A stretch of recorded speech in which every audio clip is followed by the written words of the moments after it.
Just over a year ago, Killer Mike and LP came back to bring us the fourth installment of their Run the Jewels series with Run the Jewels 4.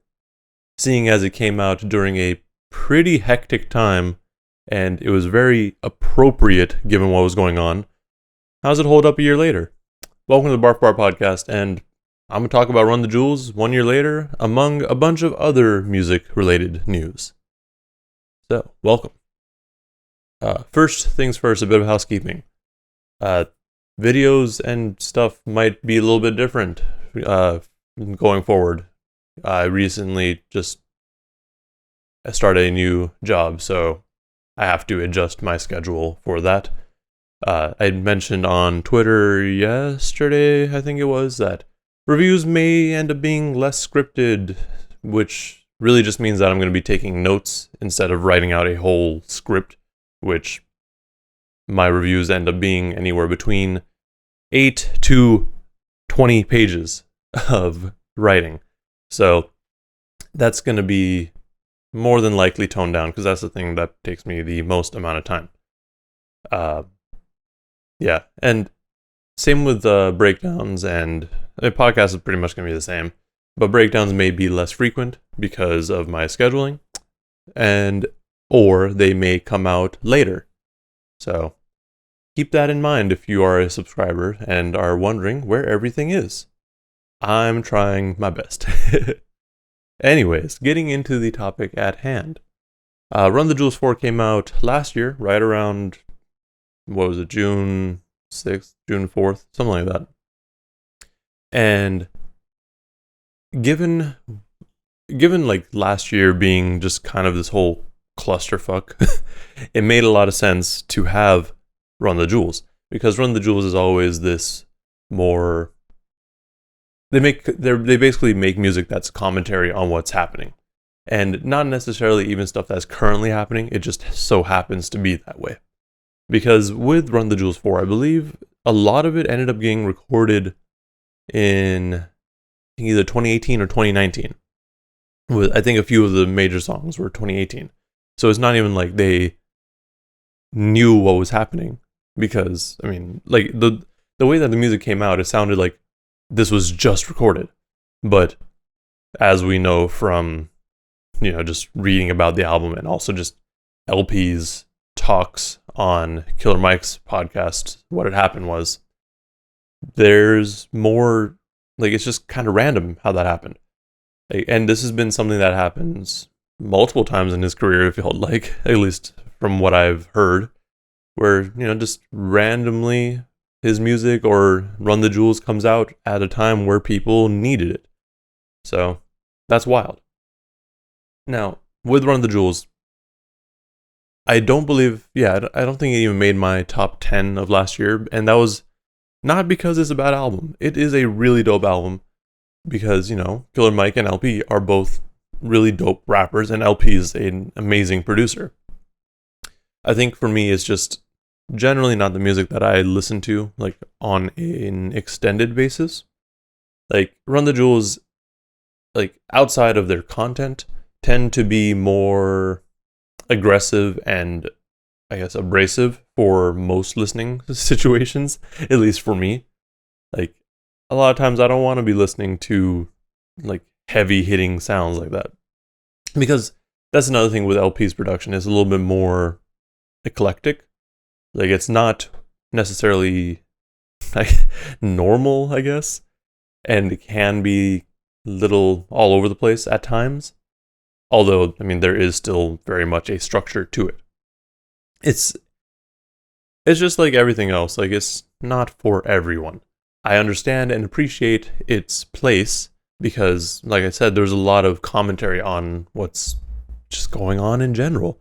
Like, one of the songs, Walking in the Snow, yeah, like, it's, like, that song was insane to me, because, like, as I said, this happened in June of last year, just about a month after George Floyd was murdered. And with the lines in Walking in the Snow, like, well, one of Killer Mike's lines going, "Until my voice goes from a shriek to a whisper, I can't breathe."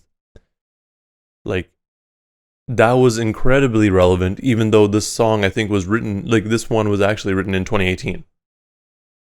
Like, because yeah, what he was saying is it was referencing the death of Eric Garner, not George Floyd, because like I said, this wasn't recorded like that day. Like, it's just, it's insane to think like these issues that have been going on for years can still be echoed today, and like these songs are still very relevant.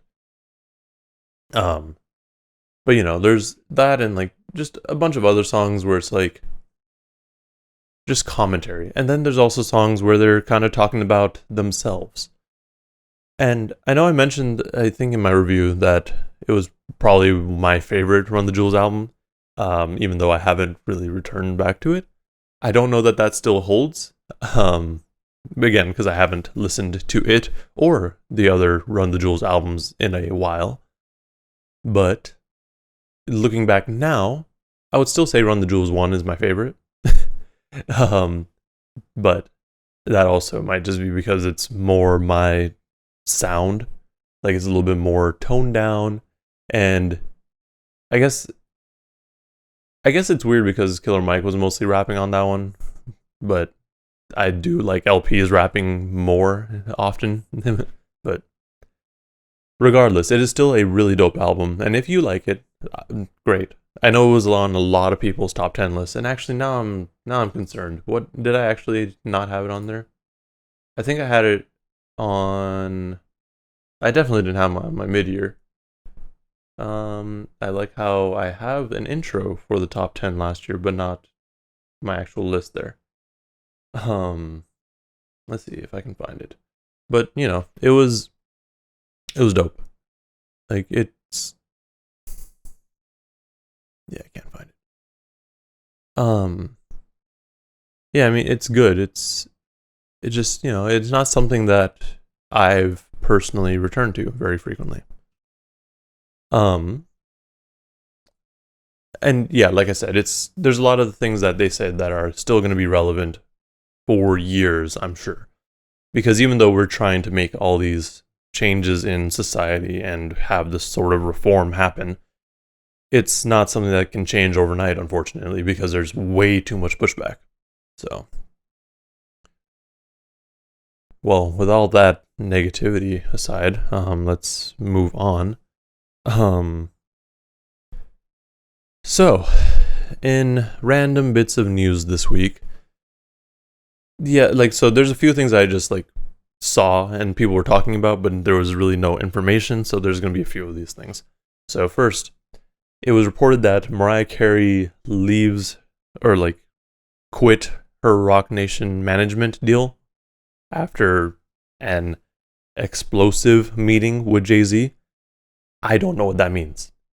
And no one else knows what that means. That's literally all the information that we have. And the sources are a source, or trust me, bro. So, whatever that actually means. I mean, sure. I mean, there's always a possibility that an artist is going to be upset at management. Like, I don't blame them. Like, that's kind of not the norm. I don't want it to be the norm, but that is kind of how things have been. I did imagine that Roc Nation would be a little bit more, I guess, open and just for the artist, but maybe not. It could also just be something else entirely, so I'm not going to dwell on that for too long. Another bit of random news, which I don't think was even really necessary to talk about, but people kept bringing it up. But a couple weeks ago, or I guess it was last week or the week before, LeBron's The Shop show came back on HBO. And for the first episode, he had Jay-Z among other guests. And during that, I guess, episode, Jay-Z revealed that he finally learned how to swim after the birth of his daughter, Blue. And, I mean, to me, it just kind of made sense. Like, I mean, why would you not? Because, so his whole thing is like, what if she falls in the pool and I can't save her? that's a legitimate concern, and I understand that. It's just weird that everyone is talking about it like that. Like, I feel like that's something that most fathers and people who have others that they have to, like, I guess, take care of and worry about, think about. Like, if I had a child, that would be a concern. Like, I would want to be able to do that. So I don't think it's anything out of the ordinary. I think maybe it's just that everyone's like, oh, Jay-Z's a real person too, like me. I have those same feelings. Like, I don't know. I just thought it was weird that people were talking about it like it was something insane. Um, Also, one of the posts or comments I saw related to this was like, oh yeah, I could totally see Jay buying a house with a pool, then he not knowing how to swim, and him walking around the pool going, you crazy for this one, Jay? Some shit like that. It was just people messing around. In other random bits of news that don't have a whole lot of information, Megan Thee Stallion released a trailer a couple of days ago on Twitter, basically saying Tina Snow is back. And right as I was actually pulling up all this information, I saw someone connect the dots and making a comparison to Dragon Ball Z. So in Dragon Ball Z, when Goku goes to Namek, like he has to go and heal for a bit, and he has like a mask on, like, and he's in basically a tube to recover. And that whole teaser, the Tina Snow teaser, was basically emulating that. So I thought that was cool.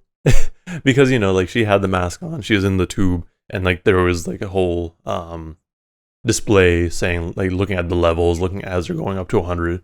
So I thought it was cool. Like, there's nothing else to it. I just thought it was cool. But I'm not too familiar with her whole Tina Snow persona or alter ego, but I do know that a lot of people do like that alter ego. So I'm excited for y'all. Whatever y'all get from this, it'll be dope. And I mean, I'll probably check it out anyway. Like, even like, so people like Megan Thee Stallion and DaBaby, I don't really care for in terms of their music, but I'll still check them out because they're popular. Like, I don't actually stick around and listen to their music beyond the first couple listens. Like, it doesn't hold me as long, but I'll still check it out because I know a lot of people do like it. Couple more things to go through.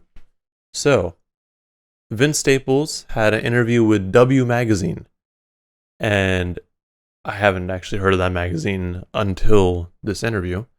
But in this very short interview, which was really interestingly titled, or like had a subtitle, which kind of alluded to him having 2 projects and a Netflix show, but they didn't even talk about the Netflix show, and it was like 4 questions. So I don't know if it was just they cut it down a lot or whatever. Reading it was really strange to me. But regardless, what we got from this interview is that he has 2 albums coming. The first, well, I don't know what order they'll actually end up dropping in. What's also weird is like I'm sure I'm missing something, like, but when I saw that post come up, people were also saying that he's got a single coming on June 18th, which I didn't see in that. So maybe I'm just not seeing the whole interview. I don't know. But regardless, he announced, there are 2 albums coming. They haven't been, like, release dates haven't been announced yet, and I'm not too sure which one's going to come first. I'm thinking it's going to be the first one they talked about, which is his self-titled album, Vince Staples. This album is supposed to be like almost like a collab album with Kenny Beats, but then they didn't really go into who else would be involved. So I'm thinking it's still mostly a collab with Kenny Beats rather than just a couple songs. The whole recording process was apparently, pretty typical for a Kenny Beats collab, I feel. Like, where they just busted out a bunch of songs and they're like, oh shit, we have an album. like an album's worth of songs. Because I'm pretty sure that's exactly what happened with Denzel and Kenny Beats when they dropped Unlocked. Like, they just were in the studio together and recorded a bunch of songs that all kind of worked together. So they're like, album, sure. So I'm excited for that. We'll see how that goes. The other album that was mentioned was Ramona Park Broke My Heart. And we didn't really get a whole lot of information about that one, but according to Vince, the title for this was just because, and this is the quote, "It just sounds nice. I don't think it makes sense to be too heavy-handed with certain things. Music is so subjective. So with that, it was just a part of my thought process at the time. What symbolism can I throw in here that can be taken as a direct thing? What does this mean? What does it sound like? It's all based on personal taste." So he didn't really go too into really what the album's going to be about and what the sound's going to be. But what I imagine is it's going to be, all the songs are going to make sense in the album itself. Like, whenever we actually get it, it's all going to flow well, and it's going to have some sort of over or underlying theme to it, and just an overarching like concept maybe. But again, we'll just have to wait and see, because we don't have an actual release date for either of these unless I'm just not looking in the right places. One bit of news that actually just came up this morning. Snoop Dogg is now appointed the Senior Strategic Advisor at Def Jam. So, what that means is that he's going to be able to work with the label's executive team, as well as the artists signed to the label.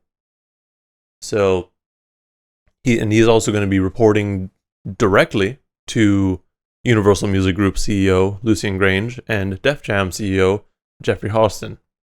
So it really does sound like it's an important role. Like, it's like he's basically like at the top. And that's cool. I'm very curious to see like how much of an impact he personally will have, because generally with labels, we kind of talked about with the whole Mariah Carey thing, I guess, there's a lot of pushback, you could say. Like, if an artist wants to put out a certain sound or, just a certain sort of music, the label ultimately has the final say on what gets released.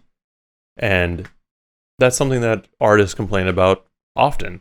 Like, it's always brought up. So, who knows? Maybe when you actually have an artist in this role, maybe we'll get more flexibility. Maybe we'll get the artist actually putting out music that they want to. Because, like I said, we had with Earth Gang last week, like, Ghetto Gods was basically pushed or held onto because they had to kind of get everything settled with Interscope. So that's, going to be a thing most of the time. So having Snoop Dogg there will hopefully allow artists that are currently signed and future signed to do more of what they want without, the label being too heavy-handed in terms of involvement. Because, you can always tell when an artist is putting out music that they like. Like, the best example for me, like the easiest one for me at least, was for Yellow Wolf. Like, he put out Radioactive when he was signed to Shady, or like that was his first album when he was signed to Shady, and it was mostly received poorly, I feel. At least for people who liked Yellow Wolf. But then he came out with Love Story, which was this more, I guess, country rap album, which I thought was pretty cool. It was unique at the time. But you can tell that that was something that he wanted to do. So it sounded better. Like, you can just tell in their voice. So hopefully by having an artist involved with the whole, with the whole like creative process and strategy, like, maybe that'll change things. Who knows? I mean, it's literally his first day at work, so we can't expect a whole lot just yet. And I guess the last bit of news to really get into is regarding something that B.Dot Miller, I believe from Tidal. Let me pull up his whole thing again. Or no, he's on Complex now? I thought he was on Tidal. Anyways, he last week put out his, I guess, top 10, or yeah, so top 10 best rappers of 2021 so far. And, you know, just anytime someone puts out a list like this, there's going to be controversy, especially when you're someone who's in the industry and has a pretty big name to them. I think last time he did this too, like people were a little upset. And, you know, it is what it is. Like, but I think what people are most upset by is his criteria. So, the criteria for best is based on skill, performance, and presence. And then, so far, obviously, is subject to change. So, with keeping skill, performance, and presence in mind, this list goes Lil Baby, J. Cole, Lil Wayne, Conway, Benny the Butcher, Drake, Freddie Gibbs, Nas, Jay-Z, and Jim Jones. So, the way I took this was more like, again, it's his list. I can't hate on it. I'm not going to hate on anyone for voicing their opinion because it is your opinion. You aren't entitled to that. But I think what people are really getting on is the skill aspect of it, I would say. Because so many people, like in hip-hop Twitter and in the whole lyrical miracle rap category, it's just like, why is Lil Baby here? Why is Drake here? Like, that sort of thing. And yeah, I agree. Like, in terms of lyrical ability, there are plenty of rappers that aren't on this list that probably could be higher up, especially given it's like for 2021 so far. Like, you know, there are many of them out there. I'm not going to list any of them right now because I know someone's going to be upset. But for me, I think it's more that he was going into, like, some aspects kind of overtook it. So with Lil Baby, performance and presence is probably what overtook the skill aspect for him. Because, I mean, skill is also very vague. Like, are you talking about skill in terms of how well can you write a song? Or how lyrical and how technical your lyrics are? Like, there's a lot of variables to that. So I think a lot of people took skill to be lyrical ability and technical skill. I think it's just a broad term. So for Lil Baby, he can make dope songs. He has good features. He has a lot of performance presence. Like, his performances are usually pretty good, like at least well received. I don't be looking for Lil Baby like that. I'm just going off of what I hear. So there's that. J. Cole makes a lot of sense too because he just dropped an album and it got so much attention. Like, I forgot how much it sold, but I think it sold nearly 300,000 in the first week, which isn't something that most artists can do these days. So clearly, having Lil Wayne is an interesting choice. I feel like, I mean, because he hasn't released an album this year or really any singles that I'm aware of, but he has hopped on some features, which the ones that I've heard have been okay. Like, they've been solid. They haven't been anything mind-blowing, but they have been solid. So it's kind of weird to see him here again, because like there's very little to work with. Like, why is he here? Yeah, like I don't get it. Like, it's almost like he could have just gone through his list of like favorite rappers and he's like, oh wait, this year. Having Conway and Benny the Butcher, makes total sense. Because they just be killing everything they do. I mean, that I don't need to say any more. Like, if you're listening to this, or if you're listening to this podcast, or if you're subscribed at all, like, you know where Conway and Benny stand. Like, it's pretty obvious. Having Drake is an interesting choice, and I think that's like his presence. Like, he's only there because of his what was it? His Billboard award, maybe. Like, I think that's the main reason he's there, and also like all the hype that he's building for Certified Lover Boy. So like, he might not have released many songs or much music or features, but he's in the public eye very heavily, like even without music. Freddie Gibbs, again, interesting choice because all he's really done is release a couple singles and hopped on features. I guess same camp as Conway and Benny then, though, because like Conway released his EP, actually no, he dropped the EP and the album, so he has a lot more work out right now. But Conway and Benny also hop on a lot of features and they kill almost every feature, similar to Freddie Gibbs. Having Nas and Jay-Z makes sense because of their 2 collab songs that have dropped this year. As well as just Nas is pretty solid. Like, his other feature on DMX's album was dope. So, cool. I get that. Jim Jones, I haven't listened to the album that he did with Harry Fraud, but I heard it was really dope. So, I'm agreeing with that. But it's so interesting to have Jim Jones on this list, who probably should be higher up if you're like. That's why I get so confused with this criteria. Like, why? Like, you have all these popular artists, and then you throw Jim Jones in here, who isn't as popular nowadays, but he's still really dope.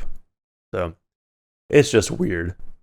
And then all we really got to go through now is music releases that happened last week.